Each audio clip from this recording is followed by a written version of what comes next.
주일 오후에 함께 나눌 말씀은 이사야서 6장에 있는 말씀입니다. 여러분 이사야서 6장 말씀을 한번 다 펴보시기 바랍니다. 이사야서 6장 이사야서 6장 말씀에는 이 말씀을 전했던 이사야 선지자의 소명에 대해서 기록을 하고 있습니다. 이 소명이라는 것은 부를 소자의 명령 명자죠. 하나님이 이사야를 부르는 그런 장면, 그런 명령이 기록된 거죠. 이 하나님의 일꾼들에게는 이런 소명이 다 있는 겁니다. 물론 성도들에게도 이런 소명이 다 있지만 개인적인 소명이 다 있는 거죠. 또 특별히 시대마다 어려운 시대에 일할 일꾼이 없을 때 하나님이 특별한 일꾼을 이렇게 헌신하게 해야 되는데 그렇게 헌신하게 하기 위해서 하나님이 일꾼들을 부르시는 거예요. 그걸 소명이라고 그럽니다. 그래서 성경에 보면 긴 역사들이 기록되어 있지 않습니까? 아브라함 때부터 BC 2000년 전부터 쭉 이렇게 하나님 역사가 진행될 때 이스라엘 백성들이 결국 하나님과 언약을 했음에도 불구하고 하나님의 언약을 어기고 죄의 본성을 따라서 계속 죄를 짓는 삶이 성경에 기록되어 있죠. 이게 구약의 역사입니다. 근데 그런 죄를 짓는 삶 가운데 하나님이 그 사람들을 돌이키게 하고 깨우쳐야 되는데 헌신한 일꾼이 없죠. 그러면 이제 하나님이 일꾼들을 이렇게 부르시는 겁니다. 그래서 그 시대마다 이런 일꾼들이 나오죠. 이스라엘 백성들이 애굽에 들어갔을 때 그들 이끌어낼 일꾼이 필요하죠. 하나님이 모세를 부르십니다. 그래서 모세를 부르시는 소명이 출애굽기 3장 4장에 기록되어 있습니다. 그래서 모세가 하나님의 말씀을 듣고 헌신할 때 하나님이 그 모세를 그 시대에 사용하신 거죠. 또 사무엘의 소명이 있습니다. 한나를 통해서 헌신하게 하시고 사무엘을 불러서 말씀으로 훈련해서 그 시대의 일꾼으로 사용하시죠. 또 예레미야의 소명, 에스겔의 소명, 또 하나님의 일꾼들을 하나님 부르실 때마다 특별한 은혜를 이렇게 베풀어서 자기 사명을 깨닫게 하시는 거죠. 그걸 소명장이라 그럽니다. 그래서 주의 일꾼들에게는 나름대로 다 이런 소명들이 있는 거죠. 저에게도 소명이 있습니다. 제가 세상의 꿈을 가지고 열심히 살아가려고 할 때 하나님이 이런 일을 했으면 좋겠다 하고 부르시는 거죠. 그걸 알아듣고 헌신을 한 거죠. 그러면 제가 이런 제 일을 하지 않고 하나님이 원하시는 일을 하겠습니다 하고 헌신을 하죠. 인생 전체를 헌신하면 그 사역을 하게 되는 겁니다. 오늘 본문에 보시면 이런 이사야 선지자도 그냥 이 하나님 말씀을 외치거나 하나님 말씀을 전한 게 아니고 하나님이 불렀다는 거예요. 그래서 오늘 6장에 보시면 우시야 왕이 죽었던 해라고 기록되어 있습니다. 그러니까 우시야라는 사람이 누군지를 알면 그 시대가 참 어떤 시대다 하는 걸 알 수 있죠. 우시야가 여호사밧 이후에 여호사밧 다음에 요람, 아하시야, 요아스, 아마샤까지 타락한 시대입니다. 그러니까 여호사밧이 그나마 하나님의 은혜를 입은 사람이라 이 북쪽 왕조와 교류를 맺으면서 전쟁도 하고 나라를 좀 회복시키려고 애를 썼던 사람이에요. 근데 이제 이 사람이 너무 좋다 보니까 북쪽에 있는 아합 왕의 딸 이세벨의 딸 그 아달랴를 자기 며느리로 데리고 오는 겁니다. 그래서 이제 우상을 섬기는 며느리가 들어오는 바람에 이 남쪽 유다가 타락을 하기 시작하죠. 그래서 그 결혼했던 요람, 그 아들 아하시야 다 비참하게 죽고 또 그 손자 요아스, 그다음에 아마샤까지 이 아달랴가 이 아하시야가 죽었을 때 자기 아들 아하시야가 죽었을 때 같은 왕자들을 다 죽여버리고 자기가 왕이 됐죠. 그때 하나님이 아기 하나 살려가지고 겨우 왕을 세운 게 요아스입니다. 근데 요아스가 그 주위에 있는 신하들 대제사장이 살렸는데 대제사장이 나이가 많아 죽고 난 뒤에 주위에 있는 신하들이 또 그 아달랴의 영향을 받았던 우상을 섬기는 신하들이죠. 신하들의 말을 듣고 이 요아스가 타락해서 선지자를 돌로 쳐 죽입니다. 그러니까 선지자들을 돌로 쳐 죽이는 시대가 우시야 바로 앞에 있던 할아버지 시대입니다. 그 다음에 아마샤가 왕이 되었지만 또 우상을 섬겼고 그래서 타락을 한 거예요. 그래서 이제 하나님이 우시아를 불러가지고 우시아를 왕을 삼으면서 나라를 변화시킨 거예요. 그래서 그 우상을 섬기고 타락했던 나라를 다시 한번 세운 사람이 우시아입니다. 그래서 이 우시아가 하나님의 은혜가 있어가지고 하나님 말씀대로 행했다, 말씀대로 따랐다, 선지자의 말을 듣고 제사장의 말을 듣고 예배를 드리고 회복하고 나라를 바로 세운 거죠. 그래서 이제 나라의 국방을 든든하게 해서 이 무기도 만들고 이 초소를 세우고 망대를 세우고 또 백성들이 농사를 잘 짓게 하기 위해서 비가 오면 물을 모을 수 있도록 이 저장고를 만들고 우물을 만들고 이렇게 농사를 잘 지어서 잘 살 수 있는 나라가 되도록 번창케 했습니다. 그 우시아 때 엄청난 나라가 번창을 하게 됩니다. 그렇게 기회를 주었으면 이 나라가 다시 한번 새롭게 되어지고 뭔가 이렇게 하나님의 은혜 가운데 있어야 되는데 이 우시아가 또 너무 잘하니까 교만해져가지고 제사장이 하는 일을 또 탐을 내가지고 말씀을 어기고 분향을 하러 들어가다가 문둥병 걸려 죽은 거죠. 그러니까 나라가 잘 되고 있는데 정말 희망이 있었는데 우시아가 그렇게 잘 할 줄 알았는데 갑자기 교만해져서 제사장이 제사를 드리는 것과 분향하는 것을 탐을 내다가 결국 문둥병이 걸린 거죠. 문둥병이 걸리면요 율법대로 하면 격리가 되는 거죠. 왕궁에 있을 수가 없습니다.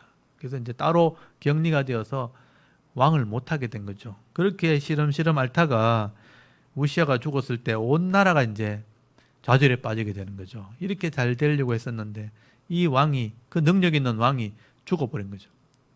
그러니까 너무 빨리 이 나라가 어려움에 빠지게 되었다 하고 실망하고 좌절하고 있을 때 이 온 나라가 이제 걱정하고 있었겠죠. 그때 하나님이 내 계획이 있다라는 것을 보여주신 거예요. 그래서 우시아가 이제 죽으면서 나라가 극도로 타락했잖아요. 그래서 우리가 이사야서 1장부터 5장까지 지난번에 읽었잖아요. 능력 있는 왕이 사라지고 나니까 요담이 왕이 되는데 요다음이 아니고 요담입니다. 요담. 요담이 왕이 돼가지고 나라가 점점 기울고 우상을 또 타락한 우상을 섬기게 되고 그러니까 우시아 바로 앞에까지 우상을 섬겼기 때문에 우시아가 딱 죽자마자 그 밑에 있던 다른 신하들이 또 일어나는 거죠. 우리 정권이 바뀌듯이. 그래서 타락하게 되고 점점 악하게 되는 그런 시대로 접어들게 된 겁니다. 그래서 우리 이사야 1장에 나오는 것처럼 소도 주인을 알고 그 나귀도 임자를 아는데 내 백성은 알지 못한다면서 점점 타락해 가는 거예요.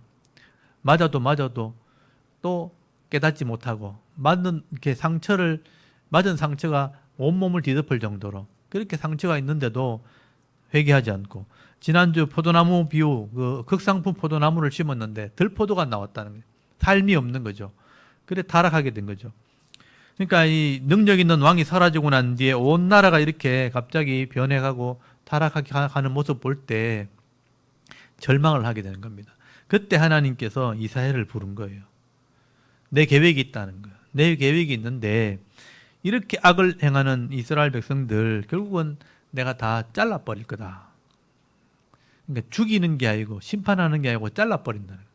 그리고 밑둥치만 남겨놓는다는 거죠. 그리고 남아있는 사람들을 통해서 내가 새로운 나라를 이루게 될 것을 말씀하게 되는 거죠. 그래서 이사야서는 당시 그 시대의 타락상을 얘기하면서 그 속에 있는 믿음의 사람, 그러니까 아주 씨와 같은 사람이죠. 이런 씨를 뿌려가지고 나중에 이런 하나님의 나라가 이루어질 거다. 그래서 이사야 선지자 시대에 그 남아있는 사람을 통해서 메시아가 오게 될 것을 얘기하게 되는 거예요. 굉장히 폭이 넓습니다. 그래서 그 남아있는 사람이 믿음 생활을 잘 해야 이 사람들을 통해서 내 뜻이 이루어지는데 그게 메시아다. 메시아를 통해서 하나님 나라가 이루어지게 된다 하는 얘기를 하게 되는 거예요.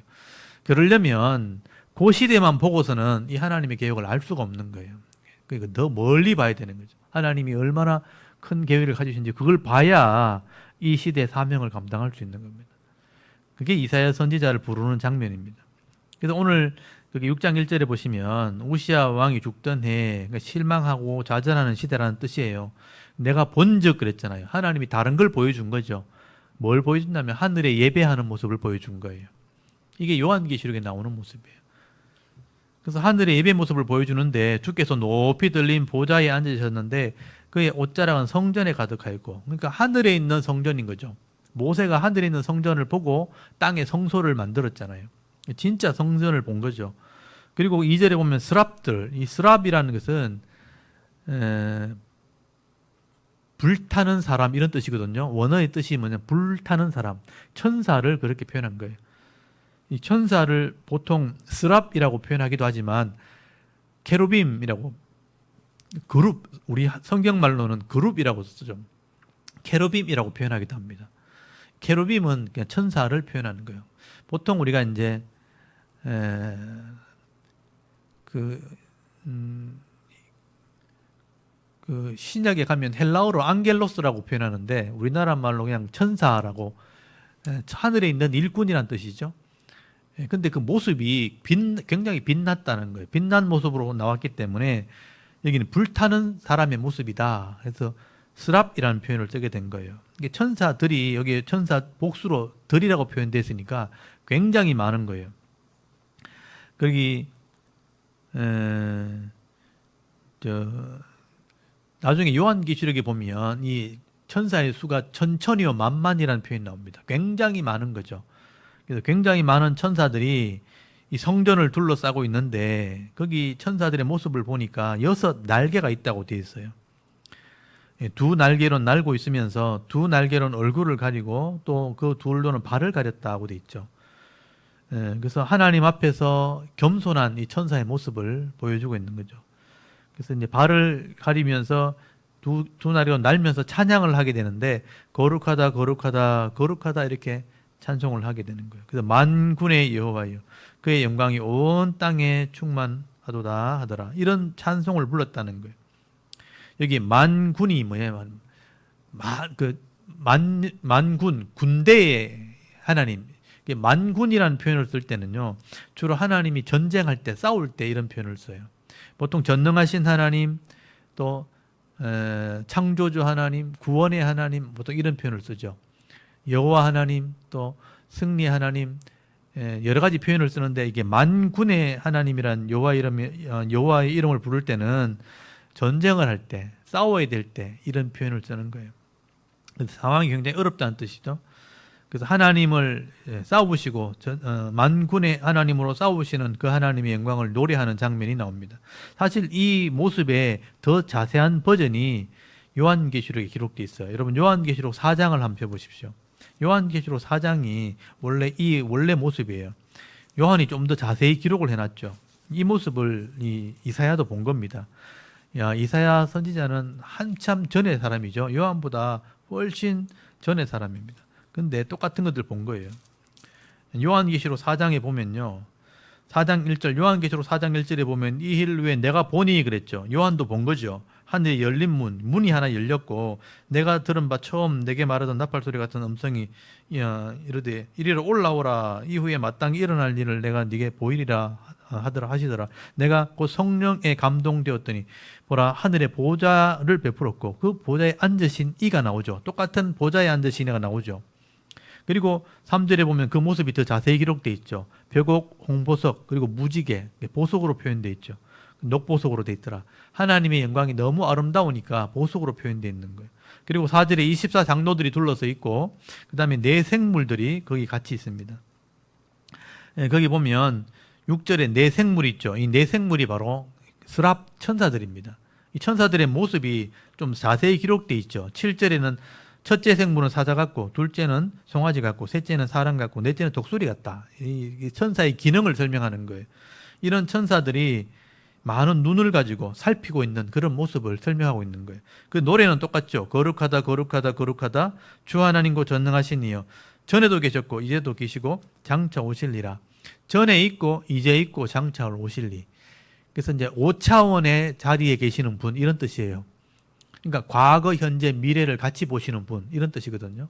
그거는 시간적인 개념이 없다는 뜻이에요. 과학적으로 얘기하면 지금도 계시는데 옛날에도 있었고 앞으로도 있을 것. 그러니까 시간의 개념이 없이 바깥에서 우리를 지켜보시는 분 이런 뜻이거든요.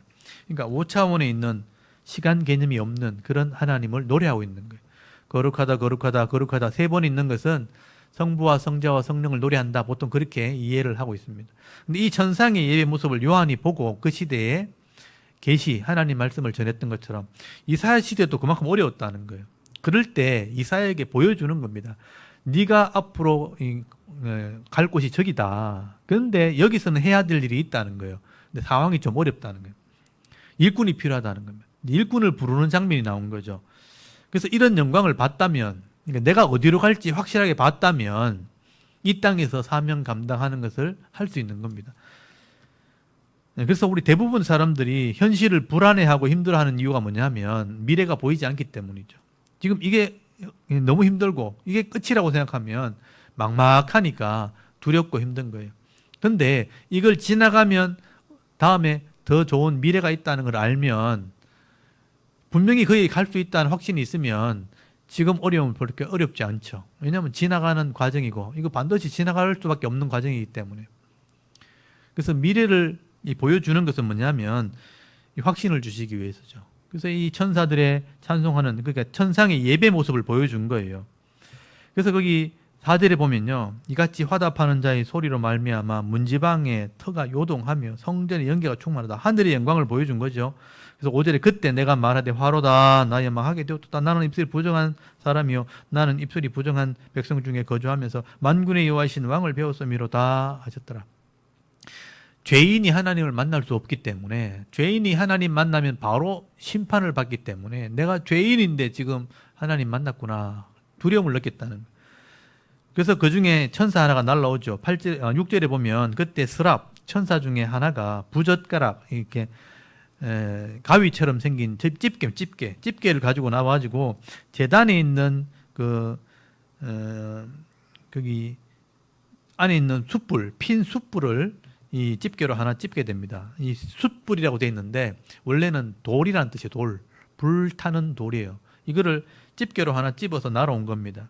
그리고 7절에 입술에 대면서 보라 이것이 네 입에 닿았으니 네 악이 제하여졌고 네 죄가 사하여졌다. 회개를 상징하는 겁니다.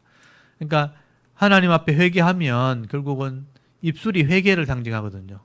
죄의 입술을 가졌다는 게 회개했다는 거죠. 회개하면 하나님이 제단이 부른 이 번제단이죠. 제물이 불태워지는 것입니다. 제물이 하나님께 불태워지면 죄가 사라지는 이런 번제를 따라서 네 죄가 사해졌다. 회개했기 때문에 이 이사야는 회개했다는 것을 얘기하는 거죠. 그 사람들 중에, 죄인들 중에, 많은 사람들 중에 이사야가 회개하는 삶을 살았다는 거예요. 그러니까 하나님이 이사야를 눈여겨보고 있었던 거예요. 많은 사람들 중에 이 이사야가 하나님 말씀을 두려워하면서 그 죄악을 보면서도 회개했다는 거예요. 그래서 하나님이 이 상징적으로 보여주는 거죠. 네 입술을 내가 깨끗하겠다, 정결하겠다. 그래서 하나님의 일할 자격이 된다는 것을 말씀하는 거예요. 그러면서 이 8절에 내가 또 주의 목소리를 들으니 주께서 이르시되 내가 누구를 보내면 누가 우리를 위해 갈고 했다. 그렇게 명령했다는 거죠.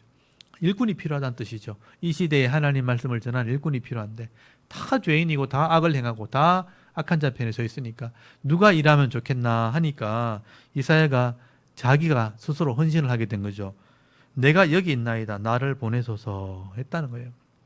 이게 이사야의 헌신입니다. 헌신. 하나님의 일꾼이 필요할 때 하나님 제가 그 일을 하겠습니다.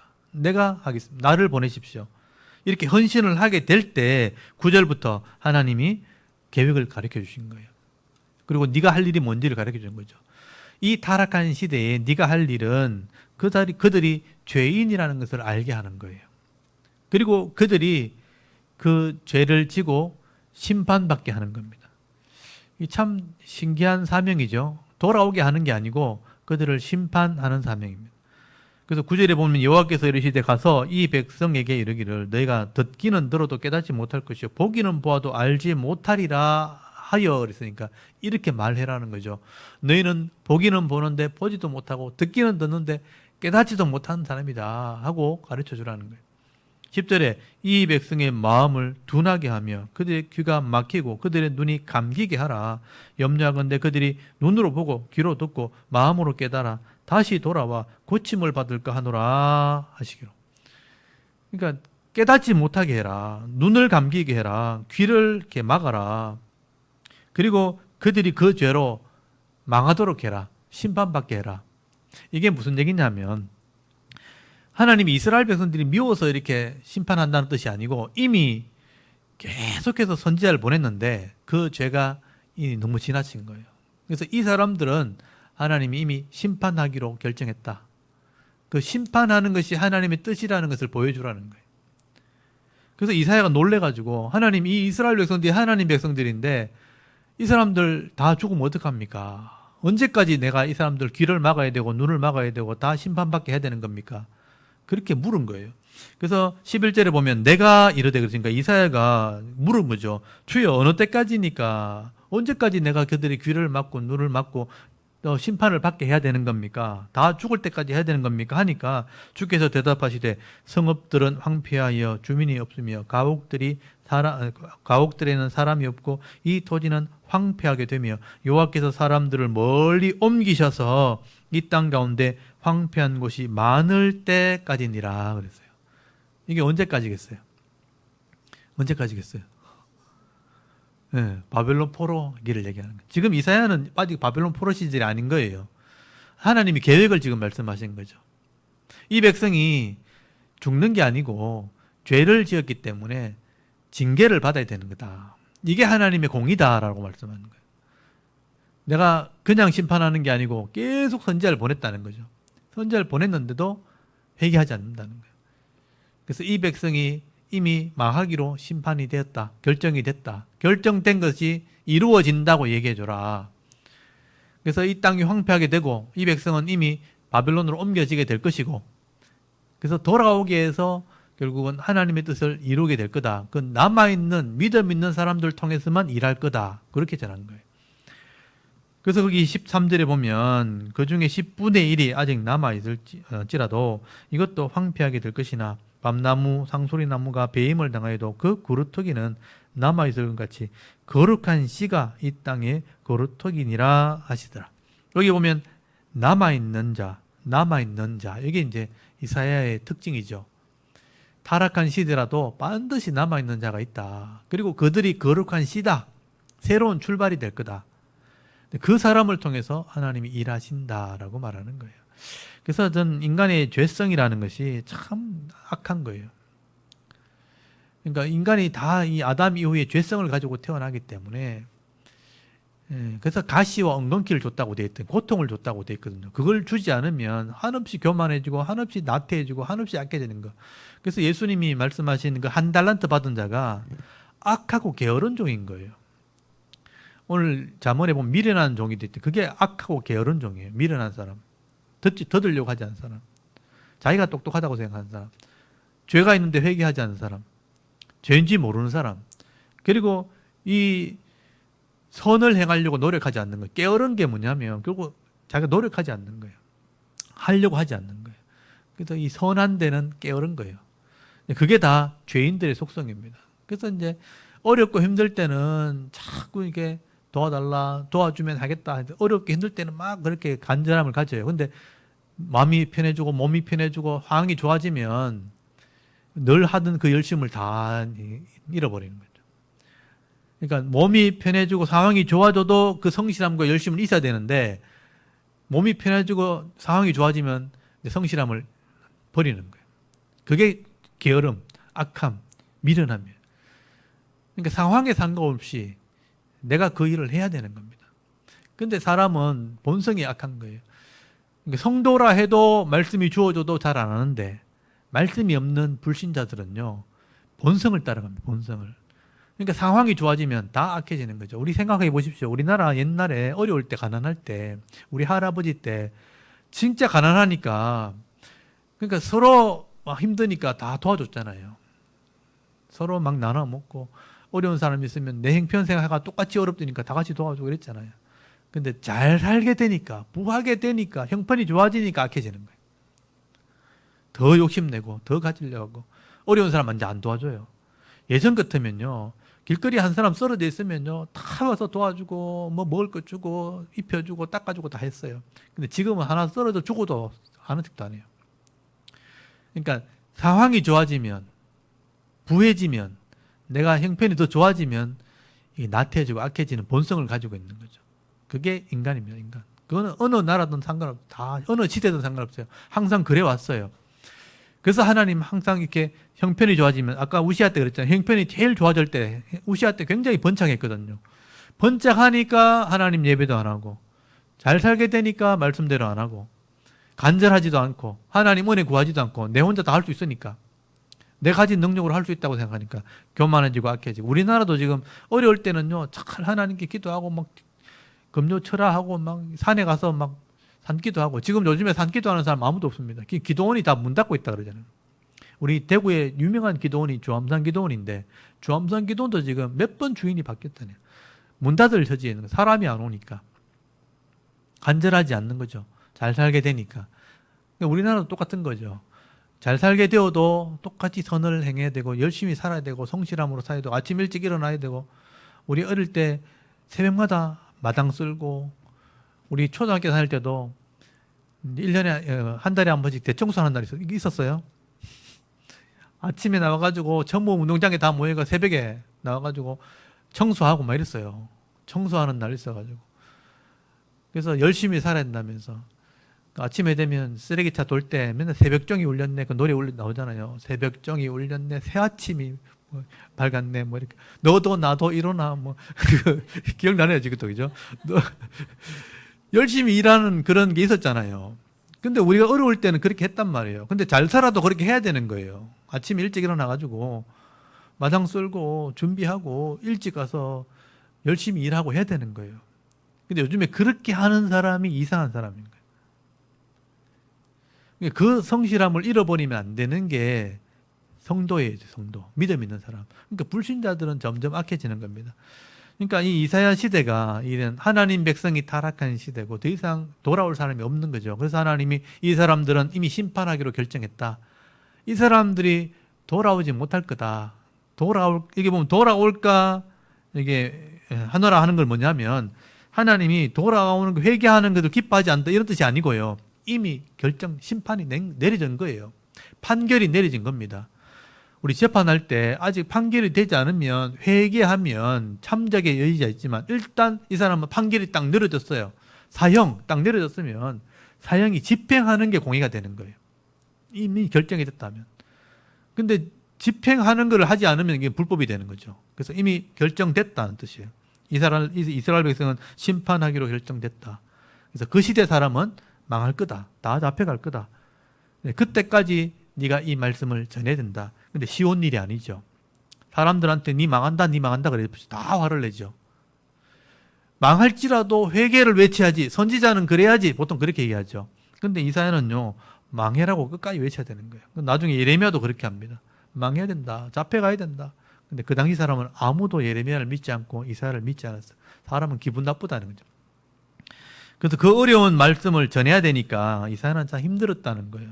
근데 그 시대에 이사야 할 일은 그들을 눈을 어둡게 하고 귀를 막아서 망하게 하는 겁니다. 그 일에 헌신한 거예요. 그러니까 이사야가 그 말씀을 외치게 되는 것입니다. 근데 그 뒤로 나오는 얘기는 뭐겠어요? 망하는 이야기가 나온 거예요. 악한 사람이 이래가 망했고, 이런 왕은 이렇게 망했고, 그 망한 얘기를 계속 하게 되는 거예요. 근데 그 중에 거룩한 씨가 있는 거죠. 거룩한 씨는 특별한 사람이 아니에요. 하나님 말씀을 기억하면서 그 시대 어려움을 겪으면서도 늘 성실하게 말씀을 읽고 깨달아 순종하는 사람, 이런 사람들을 통해서 나중에 메시아가 오게 되는 겁니다. 메시아가 와서 하나님 나라를 이루게 되고, 하나님 나라가 이루어져서 많은 이방인들이 예수 믿고 이 땅에서 복을 받게 되는 거죠. 그러니까 이사야의 사명 때문에, 이 이스라엘이 남아 있었기 때문에 그 남은 자를 통해서 메시아가 나온 거예요. 그 메시아가 구속을 이루고 그 복음이 증거되어서 우리가 지금 예수 믿게 된 거죠. 이사야의 사명 감당하기 때문에 우리가 지금 복을 받은 거예요. 근데 그런 사명이 우리에게도 있는 거죠. 새 시대는 종말로 가면 절대로 악해지지, 선해지지 않습니다. 좋아지지 않습니다. 문명은 발전할 수 있죠. 근데 사람의 마음은 더 악해집니다. 그게 종말의 특징이에요. 나중에 디모데 후서에 보면 종말의 특징이 나오잖아요. 사랑이 식어지고 돈을 사랑하고 사람들 존중 여기지 않는 시대가 분명히 와요. 부모를 거역하고 무정하고 무자비하고 이런 시대가 온단 말이에요. 문명은 발전하고 돈은 점점 많아지지만 사람은 더 악해지는 시대, 그게 종말의 특징이죠. 그래도 우리가 이 하나님 말씀대로 성실하게 살아가는 것이 우리의 남은 자의 모습이다. 많지 않을 거다. 여기 10분의 1일지라도 그랬잖아요. 6장 13절에 그 심판받은 자가 10분의 1이 남아도 이것도 황폐하게 된다. 그 10분의 1도 안 된다는 뜻이에요. 10분의 1도 안 되는 그 작은 무리가 거루턱인 거예요. 그 사람들이 하나님의 일을 하는 거예요. 말제 시대도 마찬가지인 거죠. 교회가 점점 번창하게 좀 커지는 것 같은데 실제로 말을 뜻대로 하는 사람 많지 않아요. 근데 그 남아있는 사람들 때문에 하나님이 그래도 긍휼을 베풀어 주시고 은혜를 베풀어 주는 겁니다.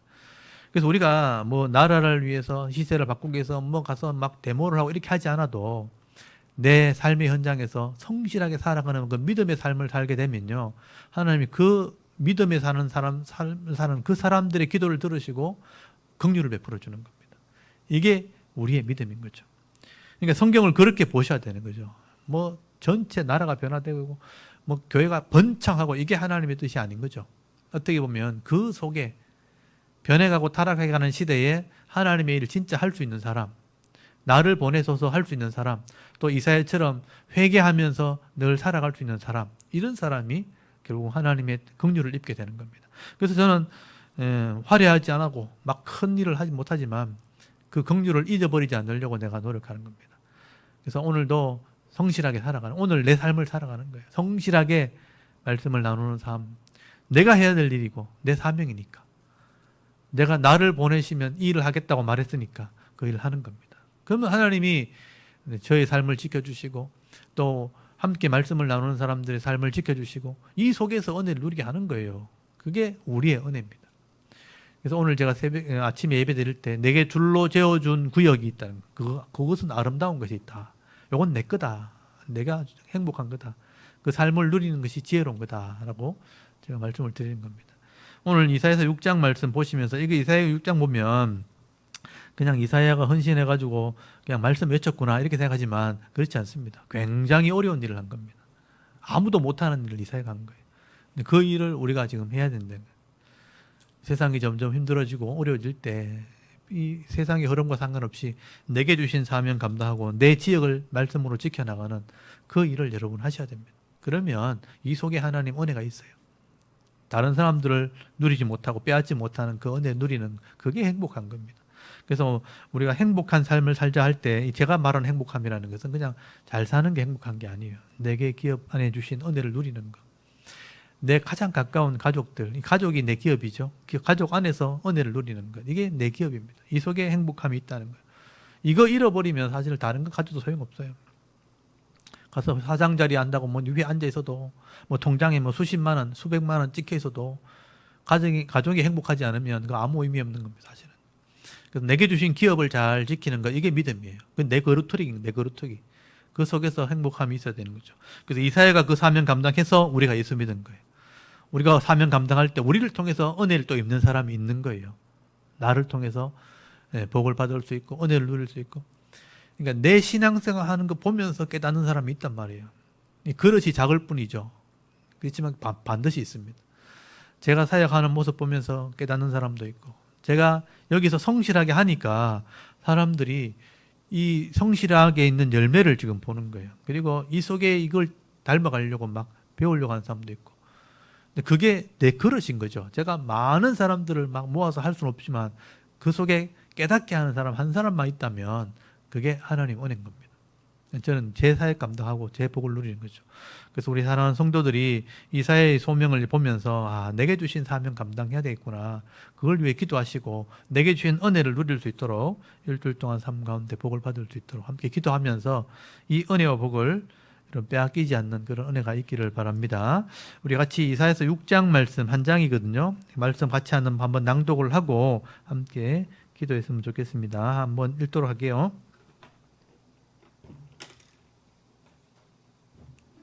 이사야 6장. 우시야 왕이 죽던 해에 내가 먼저 주께서 높이 드린 보좌에 앉으셨는데 그의 우째랑은 성전에 가득하였고 스랍들이 모시고 섰는데 각기 6날개가 있어 그 둘로는 자기의 얼굴을 가렸고 그 둘로는 자기의 발을 가렸고 그 둘로는 날며 서로 불러 이르되 거룩하다 거룩하다 거룩하다 만군의 여호와여, 그의 영광이 온 땅에 충만하도다 하더라. 이같이 화답하는 자의 소리로 말미암아 문지방에 터가 요동하며 성전에 연기가 충만한지라. 그때에 내가 말하되 화로다 나여 망하게 되었도다. 나는 입술이 부정한 사람이요 나는 입술이 부정한 백성 중에 거주하면서 만군의 여호와이신 왕을 배웠음이로다 하였더라. 그때 그 스랍 중에 하나가 부젓가락으로 제단에서 집은 바 핀 숯을 손에 가지고 내게로 날아와서 그것을 내 입술에 대며 이르되 보라, 이것이 내 입에 닿았으니 내 악이 제하여졌고 내 죄가 사하여졌느니라 하더라. 내가 또 주의 목소리를 들으니 주께서 이르시되 내가 누구를 보내며 누가 우리를 위하여 갈까 하시니 그때 내가 이르되 내가 여기 있나이다 나를 보내소서 하였더니 여호와께서 이르시되 가서 이 백성에게 이르기를 너희가 듣기는 들어도 깨닫지 못할 것이요 보기는 보아도 알지 못하리라 하여 이 백성의 마음을 둔하게 하며 그들의 귀가 막히고 그들의 눈이 감기게 하라. 염려하건대 그들이 눈으로 보고 귀로 듣고 마음으로 깨닫고 다시 돌아와 고침을 받을까 하노라 하시기로 내가 이르되 주여 어느 때까지니까 하였더니 주께서 대답하시되 성읍들은 황폐하여 주민이 없으며 가옥들에는 사람이 없고 이 토지는 황폐하게 되며 여호와께서 사람들을 멀리 옮기셔서 이 땅 가운데 황폐한 곳이 많을 때까지니라. 그 중에 10분의 1이 아직 남아있을지라도 이것도 황폐하게 될 것이나 밤나무와 상수리나무가 배임을 당하여도 그 그루터기는 남아있는 것 같이 거룩한 씨가 이 땅의 그루터기니라 하시더라. 아멘. 네, 오늘 이사야에 나오는 남은 자 그리고 남아있는 거룩한 씨 이게 결국 하나님 일꾼들의 모습이다 하는 것을 기억하시고 오늘 이 시대도 우리가 이런 하나님의 일을 감당하는 성실한 일꾼들을 되게 해달라고 각자의 기업 속에서 이 성실함을 지킬 때 하나님이 우리를 통해서 이 땅을 긍휼히 여기시고 또 우리 교회와 가정을 긍휼히 여겨 달라고 여러분 기도할 수 있기를 바랍니다. 그래서 여러분이 행복한 삶을 살아갈 수 있도록 하나님이 은혜와 능력을 베풀어 달라고 함께 기도하고 우리 예배를 마치도록 할게요. 다 같이 하나님께 한번 기도드리겠습니다. 하나님 은혜를 감사합니다. 오늘 주일 오후 시간에 이사야서 말씀을